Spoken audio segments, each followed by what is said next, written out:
Irmão, para pensar comigo um pouquinho. Não é interessante que diante desta perseguição, diante desta ameaça pelas autoridades judaicas e romanas, a igreja nem pensa em começar um movimento político contra a perseguição religiosa que está se levantando contra ela. Eles aqui em Atos, eles nem pensam em se unir a um partido político dos saduceus, por exemplo. Os amiguinhos das autoridades. Já que não podemos contra eles, vamos nos unir a eles, para a gente poder ter liberdade de pregar o evangelho. Eles nem pensam em se unir ao partido político dos essênios. A igreja não fala assim: gente, o negócio está ficando pesado, vamos se somar aos essênios, vamos nos unir a eles, vamos nos retirar, vamos segregar, vamos viver nosso cristianismo aonde a gente tem liberdade. Eles nem pensam em se unir ao partido dos zelotes. Pedro e João não falam para a igreja assim: gente, o negócio está ficando feio, nós vamos ter que, agora é o momento de tomar uma atitude, vamos partir para a briga, para a revolução aberta, vamos nos unir aos revoltosos, aos agressivos. Não, eles não fazem, eles não tomam posicionamento nessa ala partidária, nem nessa ala ideológica. O que eles fazem é orar e pedir uma coisa muito específica: Senhor, diante dessa celeuma de posições ideológicas e políticas religiosas, agora, Senhor, considera as ameaças desses homens contra nós e capacita a sua igreja para anunciar a tua palavra corajosamente. Eles pedem por capacitação, por coragem para pregar o evangelho, para testemunhar do nome de Cristo, pregar a Cristo e não a esse partido, não bandeira da libertação, da liberdade. Eles pedem poder e capacitação para pregar sobre a divindade de Cristo, sua autoridade, sua graça, sua cruz, sua sepultura vazia. Por que eles pedem poder para pregar o evangelho? Porque eles não se esqueceram da orientação precisa de Jesus Cristo para eles, antes de subir aos céus. Ide por todo o mundo e façam discípulos. Não é ide por todo o mundo e criem ONGs. Ide por todo mundo e tomem partido político e começa a defender direito desse, direito daquele. Ide por todo mundo e façam discípulos. Batize esses discípulos. Discipule esses discípulos. Forme igrejas locais em vários lugares. Sejam minhas testemunhas. E não testemunhas de um partido ou de uma ala política. Sejam minhas testemunhas em Jerusalém, na Judéia, Samaria, até os confins do mundo. Sejam minhas testemunhas. Preguem o meu evangelho. Essa igreja, eles não oram para a perseguição, Senhor, queima nossos inimigos. Não, eles entenderam que com a ordem de pregar o evangelho, o mundo inteiro, Jesus estava dizendo: minha igreja não tem que se envolver com nenhuma ala política. Jesus deixou isso claro nas 3 últimas mensagens que eu preguei aqui, oração de Jesus por Ele mesmo, pelos apóstolos e por nós. Jesus deixa muito claro: eu quero a unidade da minha igreja, eu quero minha igreja vivendo em harmonia, em união. E Jesus sabe que a devoção política de um irmão, de uma irmã, causa dissensão, bairrismo, polarização e discórdia dentro do corpo de Cristo. Essa igreja entendeu que quando Jesus fala prega o evangelho para o mundo inteiro, Ele está falando: a minha igreja não tem que se envolver com nenhuma ala política, porque o meu reino não é deste mundo.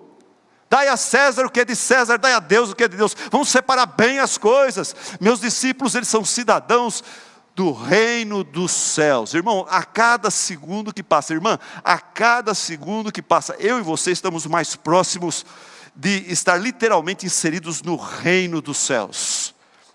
Hoje, pela fé, nós já estamos inseridos no reino dos céus, porque Jesus Cristo reina e governa nossos pensamentos, nossas atitudes e ações. Eu não sou submisso, em primeiro lugar, ao Brasil e ao governo brasileiro. O governo brasileiro está em segundo, terceiro lugar. Em primeiro lugar é Jesus, é sua palavra, seu evangelho. A igreja primitiva nem pensou em se ligar aos zelotes, essênios ou fariseus. Eles entenderam a palavra de Cristo, que Cristo, ao falar pregue o evangelho, Ele está dizendo: temos que nos manter isentos. Temos que nos manter isentos dessas várias alas partidárias. Por quê? A gente tem que se manter isento da direita ou da esquerda. Para quê? Para poder denunciar o pecado dos políticos e das suas alas partidárias. Se você se une a um político, a um partido, quando aquele partido começa a pisar na bola, começa a fazer coisa errada, você nem enxerga, porque você fica apaixonado, como muitos são, por exemplo, por um time de terceira divisão. Nessa igreja tem gente que, se você falar mal do seu time de terceira divisão, que faz anos que não ganha nada, essa pessoa, ela fica irritada com você, ela fica brava com você, porque ela segue esse time de forma apaixonada, de forma cega. Nós temos que nos manter isentos, cidadãos do reino, não cidadãos da esquerda nem da direita, para podermos denunciar o pecado da esquerda, denunciar o pecado da direita, sem ficar preocupado com quem vamos ofender. E todos os partidos têm os seus pecados. O pecado não respeita personalidades, e nem partidos políticos, e nem ideologias. Todos os partidos políticos humanos têm, o pecado acaba infiltrando lá. O problema do partido não é suas ideologias, mas é o ser humano que tem um coração ganancioso, corrupto, egoísta. O camarada fala que quer distribuir a riqueza para todo mundo, mas quando ele está no poder, ele dá mais para o filho dele.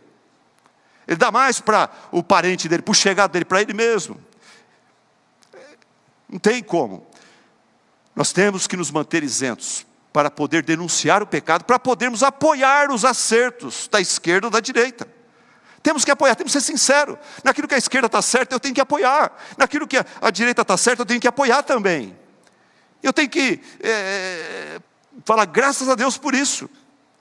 Mas principalmente, nós temos que nos manter isentos para podermos evangelizar pessoas, tanto de uma ala quanto de outra ala. Se você se polariza, você cria uma barreira desnecessária com as pessoas daquela outra ala com a qual você não concorda. Nós temos que nos manter isentos para poder ensinar aqueles que depositam a sua esperança num político ou numa ala política, que só em Jesus eles vão encontrar o melhor líder, o líder que realmente é digno de ser seguido, adorado. O único líder que não decepciona é Jesus. O único líder que morre pelos nossos pecados é Jesus. O único líder que vive para nos proteger e nos defender é Jesus. O único líder que nos justifica, santifica e glorifica e nos dá vida eterna é Jesus. Ele é o único líder capaz de estabelecer um reino de paz sempre eterno. Conforme Handel, no seu oratório de O Messias, ele fala, e só Jesus que vai reinar para sempre, e sempre, e sempre, e sempre. Irmãos, encerrando, quando nós colocamos a nossa esperança, quando a gente coloca nosso coração, nossa paixão, e a gente começa, eu sou cidadão do reino, mas eu sou cidadão do mundo, a gente começa a tomar partido. Quando nós colocamos a nossa esperança em políticos ou em alas políticas, nós acabamos decepcionados. Salmo 118 fala isso desde os dias de Davi. É melhor buscar refúgio no Senhor do que confiar nos homens. É melhor buscar refúgio no Senhor do que confiar em príncipes. Essa é a experiência de todos os cristãos, que vão e começam a enamorar-se com um político, com um partido político, uma ala política. Essa foi a experiência de Cleopas e o outro discípulo. Você lembra de Cleopas? E o outro discípulo, não é dado o nome dele em Lucas 24. Os dois caminhavam. Jesus havia feito um ministério maravilhoso, havia tido aquela experiência de entrada triunfal em Jerusalém, onde eles aclamaram ele como o Messias, o libertador de Israel. Daí Jesus foi traído, daí Jesus foi torturado, daí Jesus foi condenado, daí Jesus foi morto em público, de forma vexatória, de forma vergonhosa, desnudado, humilhado, escarnecido pelos romanos, pelos judeus, pelos gentios presentes em Jerusalém naquele dia de festa. E agora esses discípulos, eles estão desanimados. Para eles tudo isso foi uma grande desilusão e derrota. Os dois caminham de Jerusalém para Emaús, 11 quilômetros. E Jesus se une a eles no caminho, e eles estão conversando sobre tudo o que aconteceu, e eles estão tristes, eles não percebem que é Jesus que está com eles. E Jesus vê que eles estão tão desanimados. Jesus então fala, por que vocês estão assim? E eles revelam por que eles estavam assim.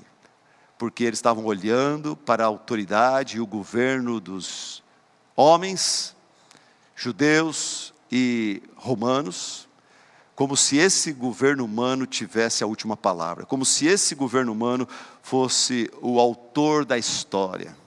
E eles confessam isso ao responder a pergunta de Jesus: por que vocês estão assim? E eles falam: os chefes dos sacerdotes e as nossas autoridades, eles estavam olhando para eles, eles entregaram Jesus para ser condenado à morte e o crucificaram. E nós esperávamos que Jesus crucificado iria trazer a redenção para Israel, mas o sonho acabou.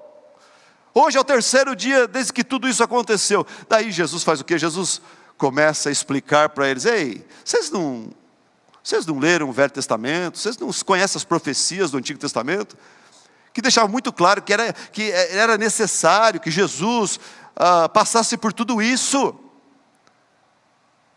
Antes da glória, a cruz, o Calvário. E Jesus explica isso para eles. Aí está entardecendo, escurecendo, parece que eles vão parar numa pousada, e eles falam para Jesus: fica com a gente. E na hora da refeição, quando Jesus ora e parte o pão, eles reconhecem Jesus pelo Espírito Santo, seus olhos foram abertos para entender que quem estava falando com eles era o Jesus vitorioso, ressurreto, em quem se cumpriu todas as profecias do Antigo Testamento. O Jesus vitorioso, o Jesus glorificado, o Jesus exaltado estava com eles ali, e Jesus some da presença deles, sobrenaturalmente. E o que a Bíblia fala?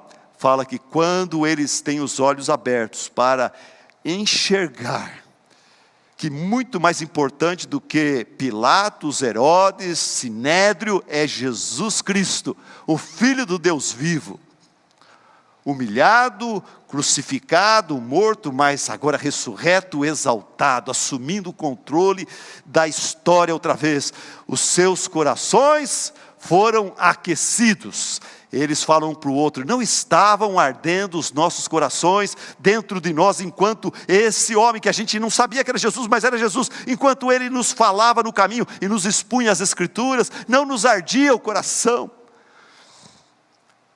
Primeira coisa, quando eles têm uma visão de Jesus, que Jesus é melhor do que Pilatos, do que Herodes, do que qualquer ala política partidária, os seus corações são aquecidos, a sua alegria volta, os seus pés se apressam para pregar, eles levantam-se e voltam imediatamente para Jerusalém, e os seus lábios se abrem para dizer: Jesus Cristo está vivo, Jesus Cristo está vivo. Então os dois contaram o que tinha acontecido no caminho, e como Jesus fora reconhecido por eles enquanto partia o pão. Isso eles falaram para os 11. Igreja, diante dessa polarização que está chegando mais e mais próximo da nossa igreja. 4 anos atrás não tinha isso aqui na nossa igreja. Agora está acontecendo no Brasil, está chegando na porta da nossa igreja. Diante dessa polarização entre esquerda e direita, vamos olhar para Cristo, vamos nos unir no Evangelho de Cristo, vamos pregar a Cristo, vamos lembrar que nós, Igreja de Cristo, Batista Central de Campinas, nós somos apenas peregrinos, estamos de passagem, a caminho da nossa pátria celestial. 1 Pedro 1:1. Pedro chama os crentes de peregrinos, forasteiros. A gente não está aqui para ficar aqui no Brasil por mais 100 anos, 200 anos. Eu tenho mais pouco tempo, você tem pouco tempo. Nossa pátria para valer, definitiva, é no céu. Vamos usar todos os nossos esforços, todas as nossas forças. Vamos clamar ao Senhor para nos ajudar a estar vivendo como peregrinos e não querendo estabelecer um reino aqui.